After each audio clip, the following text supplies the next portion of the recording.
The old video player whirred to life, spitting dust into the musty attic air.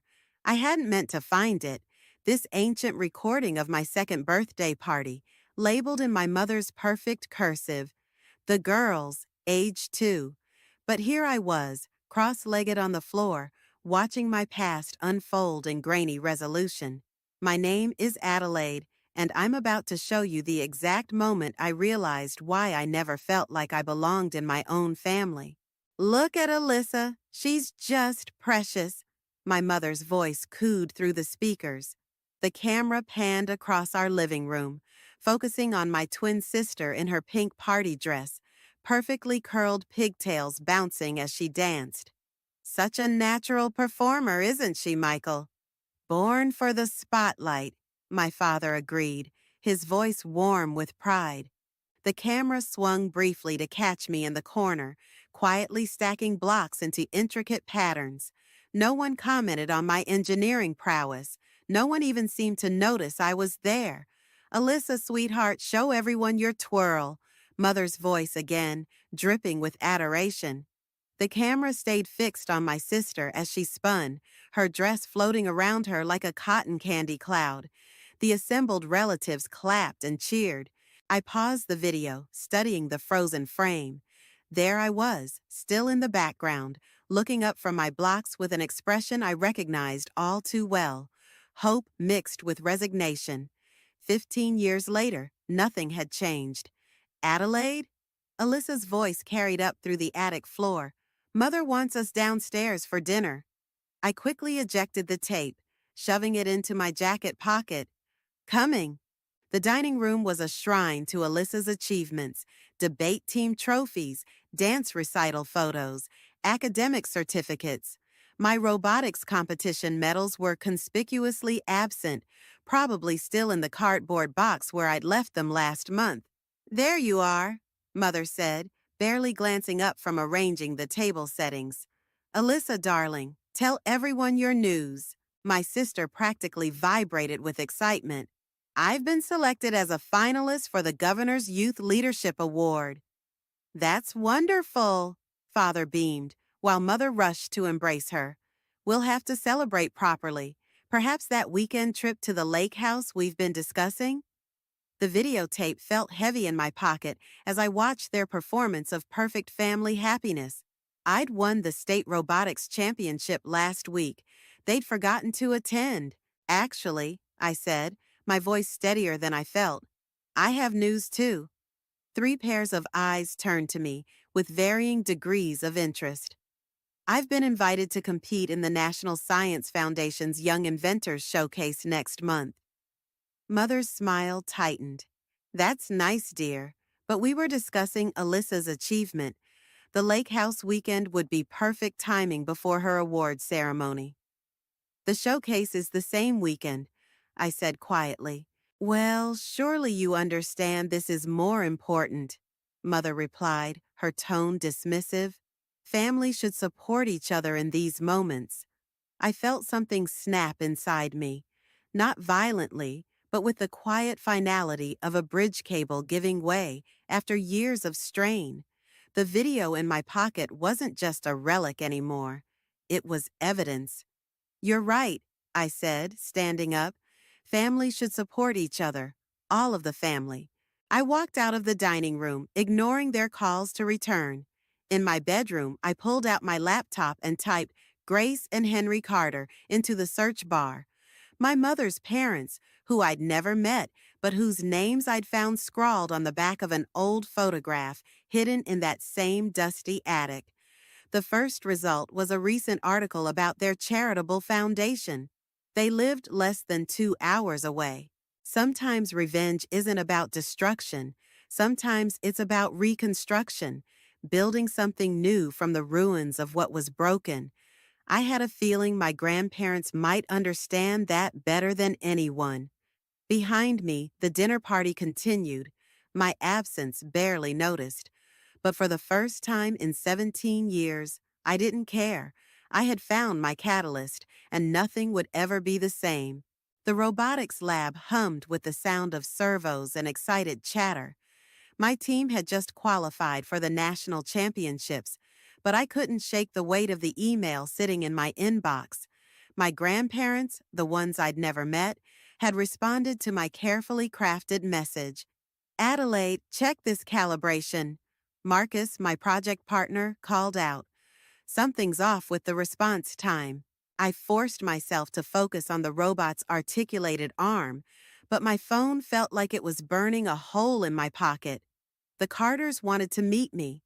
This Sunday, they'd attached a photo of themselves at some charity gala, and the resemblance to my mother was unmistakable, except for the warmth in their eyes.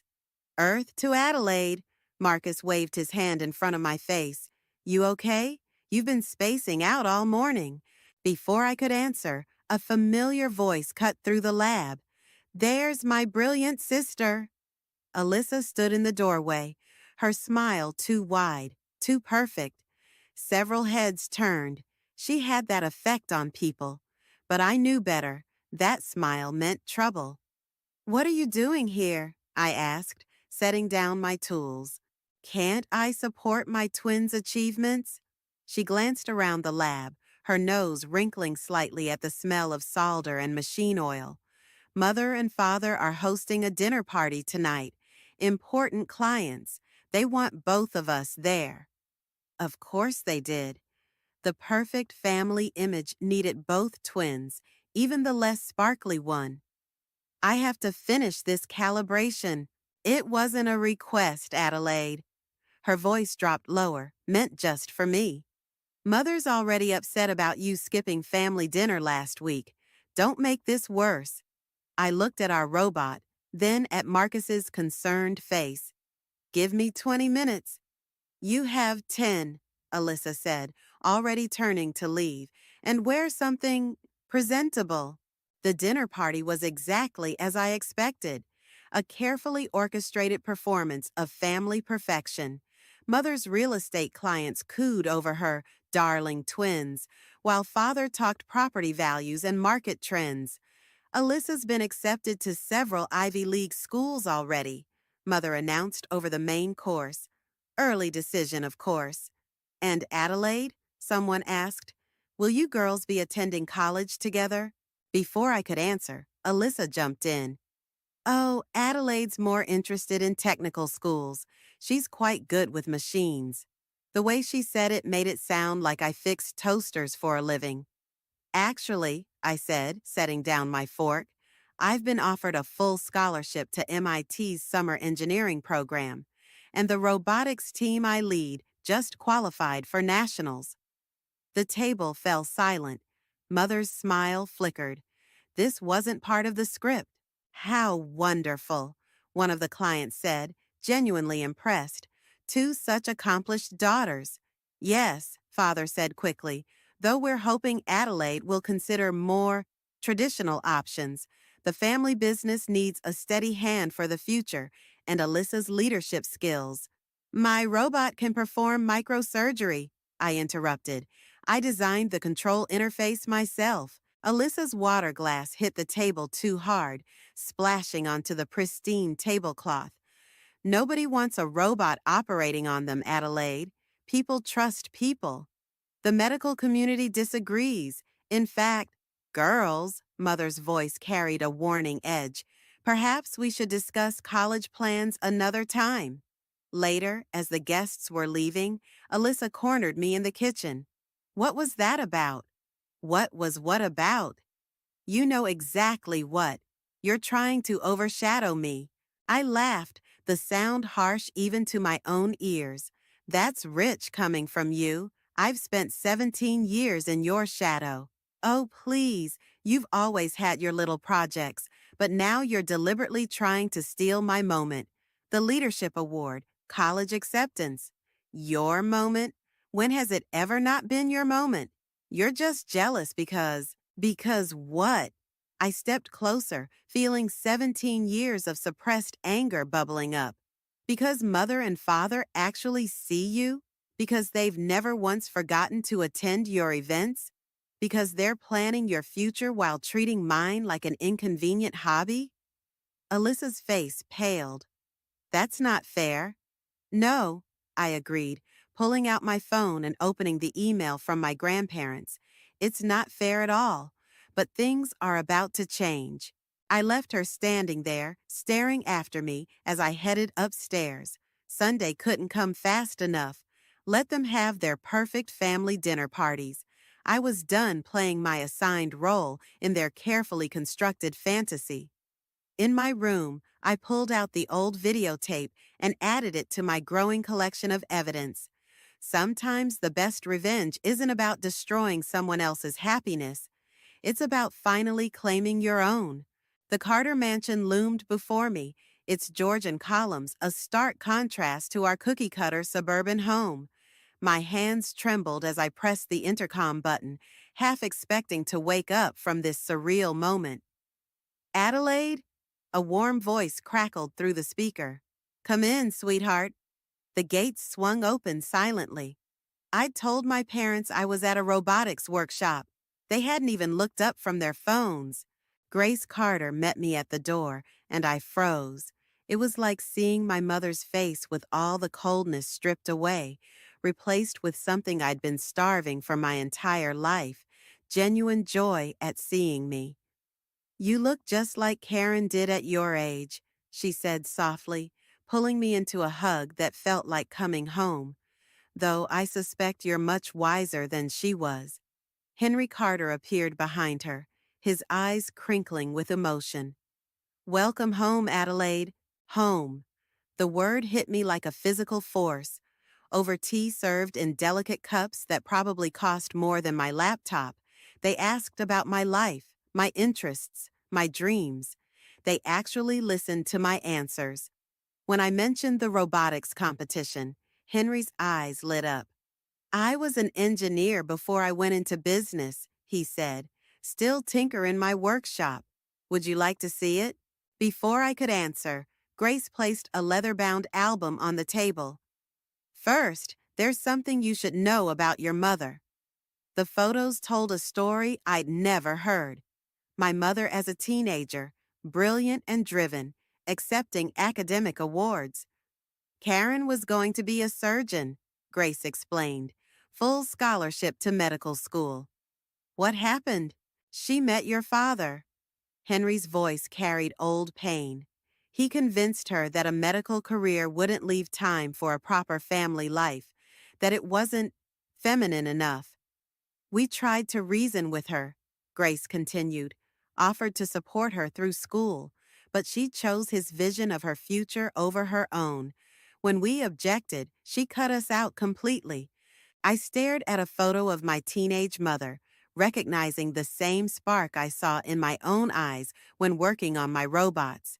She gave up everything, and now she's doing the same to you, Henry said quietly. We've been watching, Adelaide.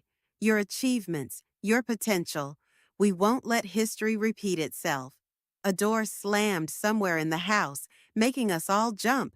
Footsteps approached rapidly. Mother? Father? Your housekeeper? Let me. My mother's voice died as she entered the room. She stood frozen, staring at me sitting between her parents. Adelaide, what are you doing here? The better question, Grace said, rising, is what are you doing here, Karen, after 15 years of silence? I came to discuss. Mother's eyes darted to me. Business matters. Adelaide, go wait in the car. She's not going anywhere, Henry stated firmly. She's exactly where she belongs. She belongs with her family. The family that forgets to attend her competitions? Grace's voice was steel wrapped in silk. The family that dismisses her achievements in favor of her sisters? Mother's face went white. You've been spying on us? We've been protecting our granddaughter, Henry corrected. The one you've been systematically destroying, just like you destroyed yourself. Adelaide, Mother turned to me, her voice desperate. These people abandoned me when I needed them most. They're trying to turn you against us. I pulled out my phone and played the video from my second birthday party. Mother's dismissive voice filled the room. No, Michael, focus on Alyssa. Adelaide's just playing with blocks again. You've been doing this her entire life, Karen, Grace said softly, and we won't stand by and watch anymore. We're offering Adelaide what we once offered you, Henry added, a chance to be herself, to pursue her dreams without compromise. Mother's laugh was brittle. And I suppose this has nothing to do with your fortune? Nothing to do with finding a new heir since I disappointed you? Actually, I stood up, my voice steady despite my racing heart. It has everything to do with finding family who sees me, really sees me. Adelaide, I'm staying for dinner, I cut her off, and I'll be coming back, often. You can't stop me. The look on her face, rage mixed with fear and something like recognition, told me everything. She saw herself in me now, but it was too late. I wasn't going to let anyone clip my wings, not anymore. The acceptance letter from MIT's summer engineering program lay crumpled in Mother's perfectly manicured hands. I hadn't meant for her to find it. It had fallen from my bag during another tense family dinner. Now the silence in Father's study felt like a physical weight. Full scholarship, Mother said flatly. When were you planning to tell us? When you bothered to ask about my future. The words slipped out before I could stop them. Father leaned forward in his leather chair. Adelaide, be reasonable. The summer is already planned. Alyssa's internship at the governor's office. The family vacation. The vacation I'm not invited to? I watched their faces carefully. Yes, Alyssa told me about the family bonding trip to Europe. Mother's lips tightened. Your sister needs our support right now. Her future. And what about my future? A knock at the study door made us all turn. Alyssa stood there, her expression unreadable. I found something interesting in Adelaide's room. My stomach dropped as she held up the old videotape. Behind her, I could see my bedroom door standing open. She'd been snooping. What were you doing in my... More importantly, Alyssa cut me off. I found these. She pulled out printed emails between me and the Carters. Been busy making new family connections, sister dear? Father stood abruptly. The Carters? Karen, isn't that... My parents, Mother's voice was ice, who have no right to contact my daughter. They have every right, I shot back. They're the only ones who actually care about what I want. They're manipulating you, Mother snapped, using you to get back at me, just like they tried to control my life. By offering to support your dreams? The words hit their mark. Mother flinched.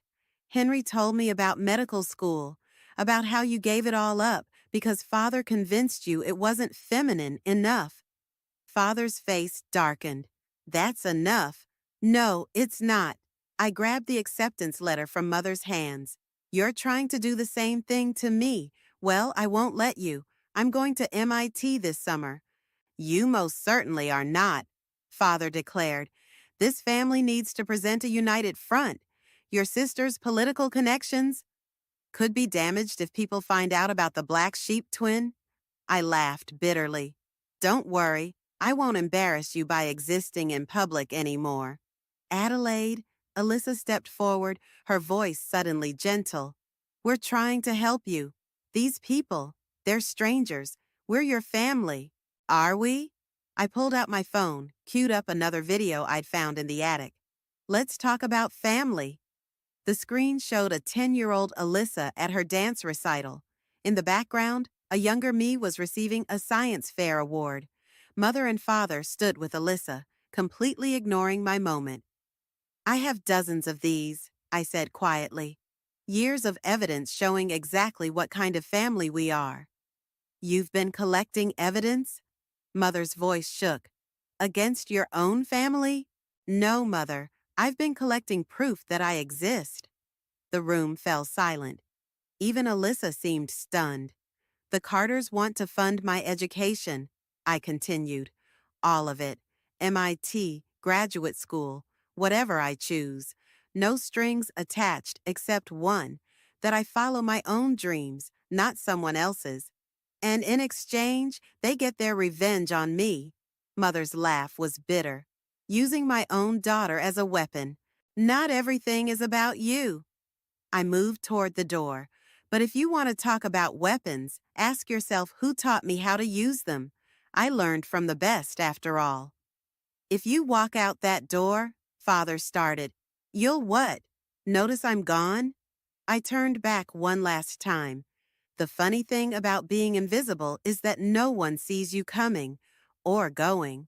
I left them standing there, my sister's face showing the first real emotion I'd seen from her in years. Fear. Not of me, but of what I represented, the possibility of breaking free. In my room, I pulled out the packed bag I'd hidden under my bed weeks ago. The Carters had already offered me a place to stay if things went south. They understood about escape plans, about the price of freedom. Sometimes the best revenge isn't about destroying your enemies. Sometimes it's about becoming everything they tried to prevent you from being. And I was just getting started. The suitcases lined our foyer like soldiers preparing for battle. Mother supervised the loading of the car while Father checked their passports one last time. 3 weeks in Europe, the perfect family vacation. Minus one family member, of course. Adelaide, Alyssa called from the stairs, dragging her designer luggage. Could you help with these?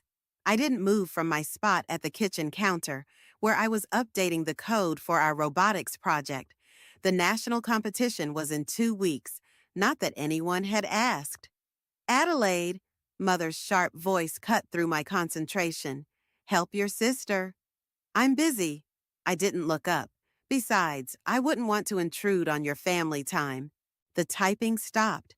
Mother's heels clicked across the floor. This attitude needs to stop. We've discussed this. Someone needs to stay and watch the house. Watch the house? I finally looked up. That's your excuse? We both know you hired a house sitter.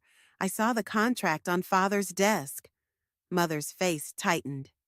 Your sister needs our support right now. These connections in Europe could secure her future. Right, because my future doesn't matter. That's not. My phone buzzed. A message from Grace. Everything's ready whenever you need it. Mother's eyes narrowed at the screen. Still conspiring with them?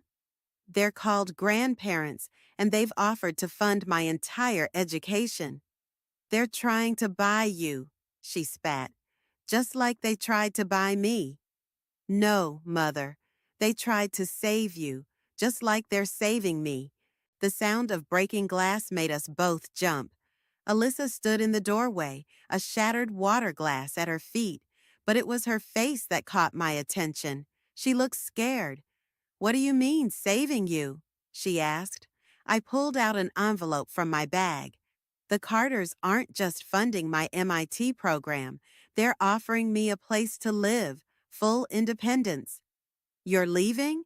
Alyssa's voice cracked. For the first time in years, I saw my sister instead of my rival. Adelaide, Father appeared behind her.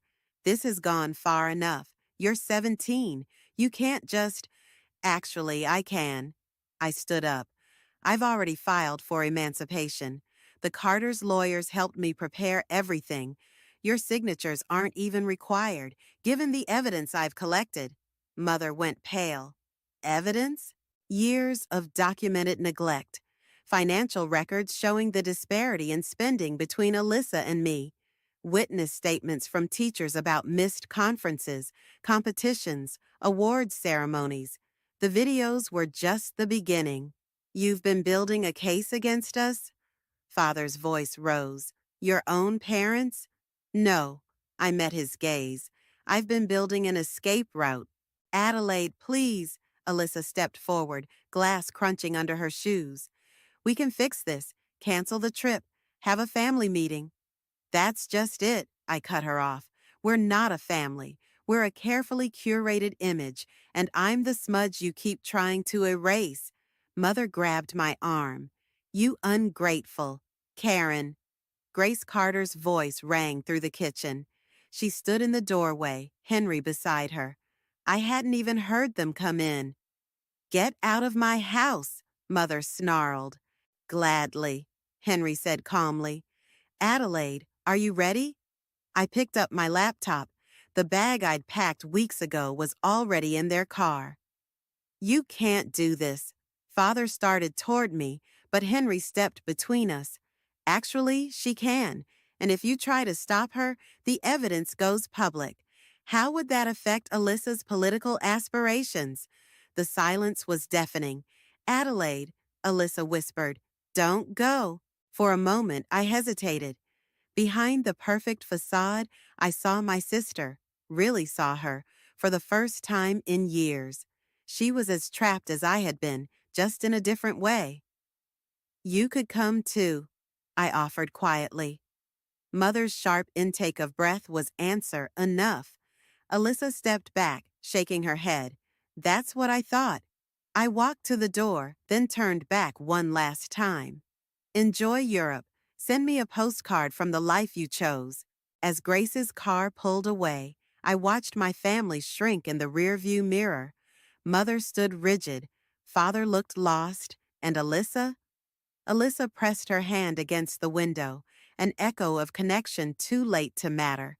Sometimes the greatest revenge isn't in what you take, but in what you refuse to give anymore. Your time, your dreams, your future. I was done being the family ghost. It was time to become solid. 3 weeks after my family left for Europe, my robotics team won the national championship. The headlines read, Local Teens Medical Robot Revolution.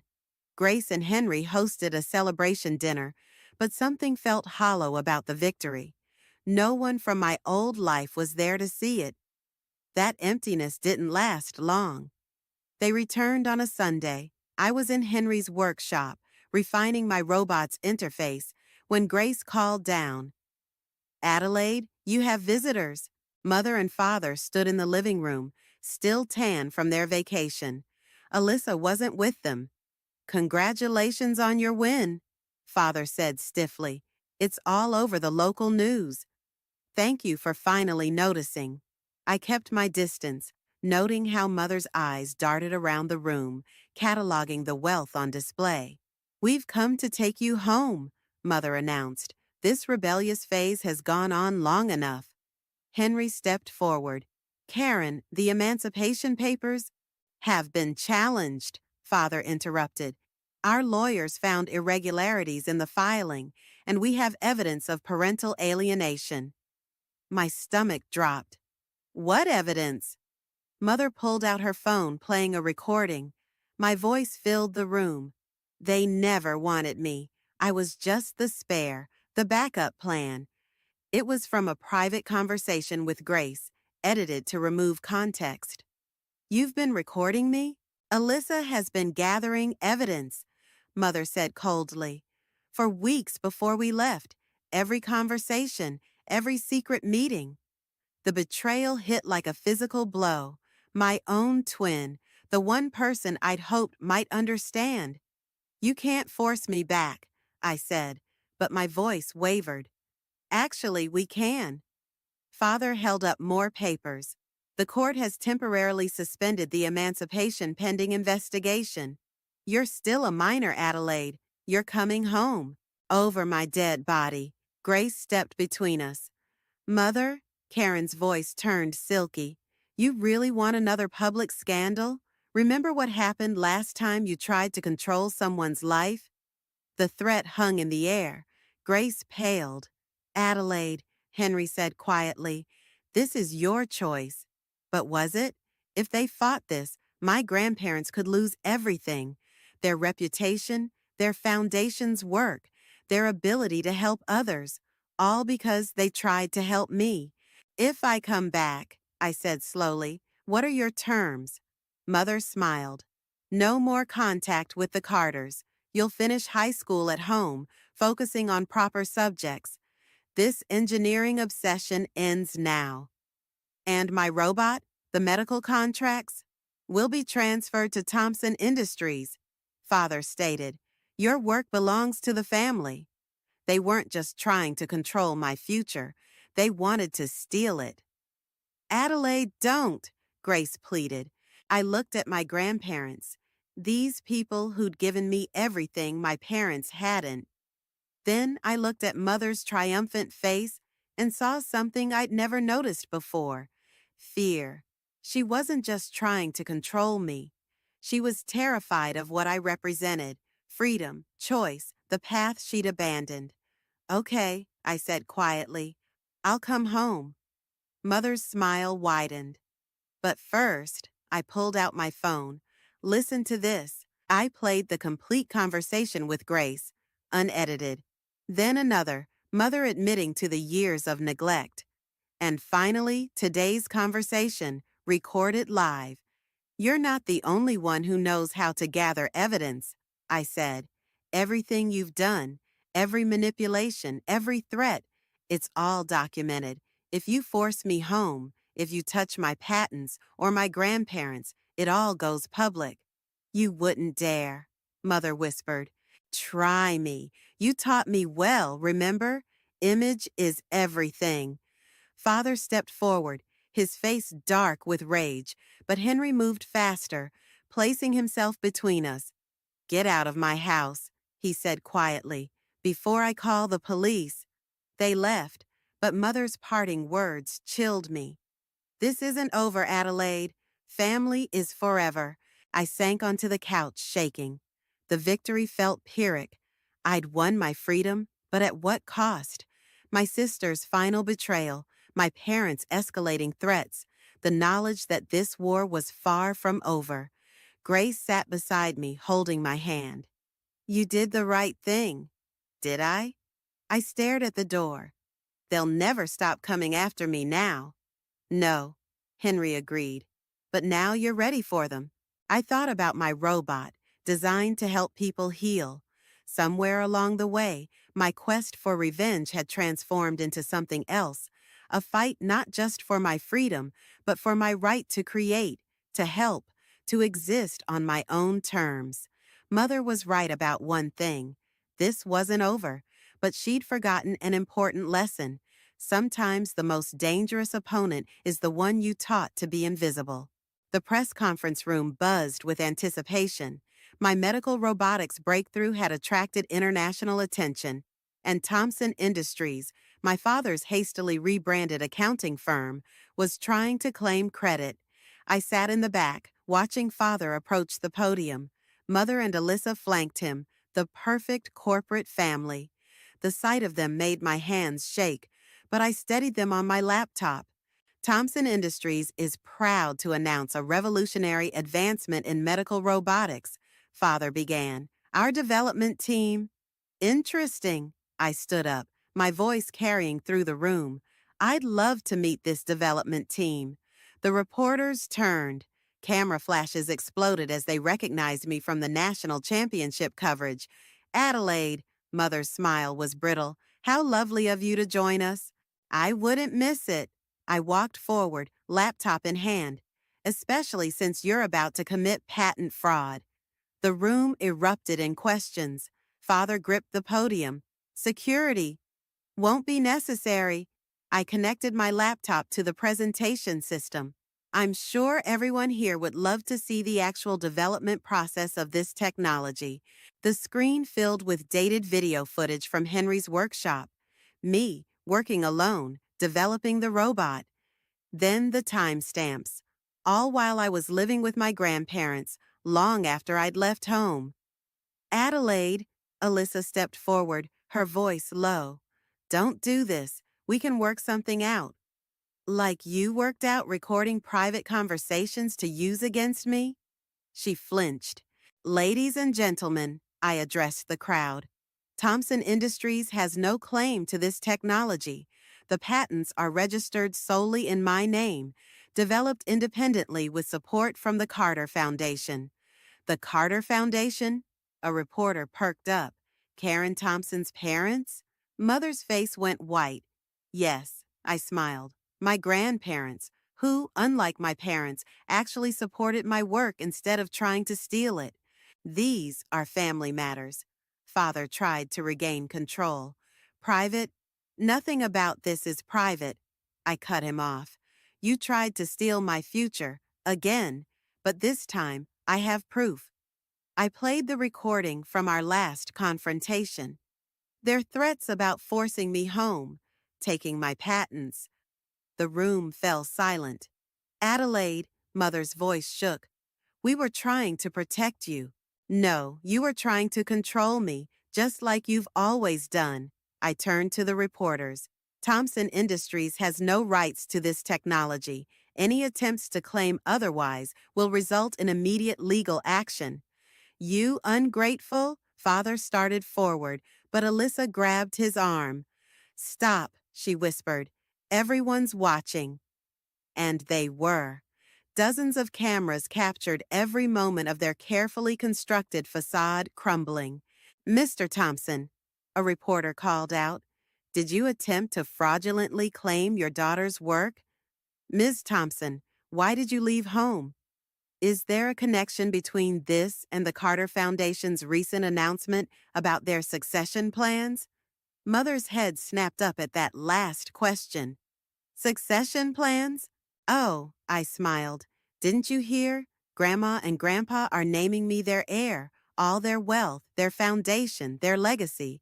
It's going to the daughter you threw away. The look on her face, rage mixed with devastating realization, was everything I'd dreamed of. But somehow, it felt hollow. You know what the saddest part is? I said quietly, just for them. I would have shared it all. The success, the recognition, the future. All you had to do was love me. Alyssa stepped forward, tears in her eyes. Adelaide, please. Goodbye, sister. I turned away. Enjoy the spotlight. It's all yours now. As I walked out, reporters swarming around me, I heard Mother's voice crack. Adelaide, wait! But I kept walking. Behind me, their perfect world collapsed under the weight of truth. But I felt no satisfaction, only relief. Grace and Henry waited in the lobby. You didn't have to do it this way, Grace said softly. Yes, I did. I watched through the glass as security cleared the press conference room. They needed to learn that actions have consequences. And what did you learn? Henry asked. I thought about the years spent seeking revenge, only to find that success was the best revenge of all. I learned that sometimes winning isn't about destroying your enemies, I said. Sometimes it's about becoming everything they feared you could be. Outside, cameras flashed and reporters called my name. But for the first time in my life, I wasn't invisible. I was inevitable. The hospital corridor buzzed with excitement as I guided my surgical robot through its first official procedure. Through the observation window, dozens of medical professionals watched, including Henry, who beamed with pride. This wasn't just a demonstration, it was a revolution in microsurgery. My phone vibrated. A news alert about Thompson Industries filing for bankruptcy. Father's desperate attempt to rebrand his accounting firm had backfired spectacularly after the press conference scandal. Their perfect facade had finally crumbled completely. I pushed the notification away, focusing on the delicate movements of my creation. This moment wasn't about them anymore. After the successful procedure, as the crowd of observers dispersed, I noticed a familiar figure lingering by the door. Alyssa, looking smaller somehow, without our parents' shadow looming over her. That was incredible, she said quietly. Thanks. I started packing up my equipment. How did you find me? I follow your work, all of it. She stepped closer. The medical journals, the interviews, the foundation initiatives. You're changing the world, Adelaide. While you're changing campaign strategies. The words came out sharper than intended. Actually, she smiled sadly, I dropped out of the political internship, started taking engineering classes instead. That made me look up. You hate engineering. No, I hate what I thought I had to be. She pulled something from her bag, an old photograph of us as children, building with blocks together. Remember this? Before they started pushing us into different boxes? I did remember. before the roles were assigned, before the competition began. Mother and father are selling the house, she continued, moving somewhere smaller. They wanted me to ask. She hesitated. They want to know if you'll meet with them. Why? So they can try to control me again? No, I think they finally understand what they lost. She placed the photo on my workstation. What we all lost. I studied my sister's face, really looked at her for the first time in years. The perfect mask was gone, replaced by something raw and real. I'm not coming back, I said firmly. I know, but maybe. She took a deep breath. Maybe I could come forward, learn from you, not as competition or replacement, just as sisters. Before I could answer, Henry appeared in the doorway. Adelaide, the Carter Foundation board is waiting. Coming, I gathered my things, then turned back to Alyssa. You know it won't be easy. Breaking free of their expectations never is. I learned that from watching you. She smiled tentatively. You showed me it was possible.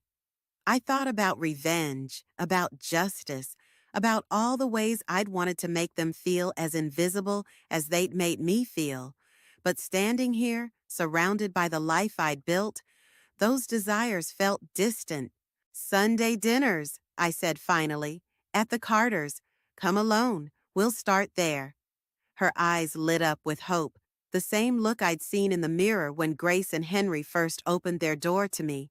Later, in Henry's workshop, I found Grace looking through old family albums. Everything all right? She asked, noting my thoughtful expression. I think. I picked up a screwdriver, turning it over in my hands. I think I finally understand why you never gave up on Mother, even after she pushed you away. Grace smiled softly. Sometimes love means keeping the door open, even when someone slams it shut, but not letting them walk all over you when they decide to walk through it. Exactly. She closed the album. Your sister came alone today. That's a start.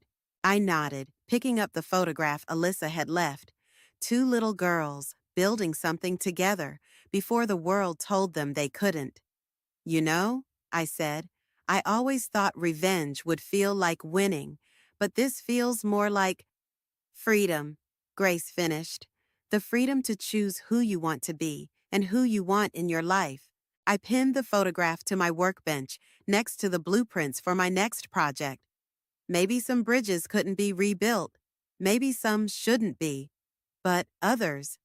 Through the workshop window, I watched Alyssa walking to her car, shoulders straight, looking forward instead of back. Sometimes the greatest revenge isn't in destroying what hurt you, but in building something new from the pieces they left behind. And sometimes, if you're lucky, you find others willing to build with you.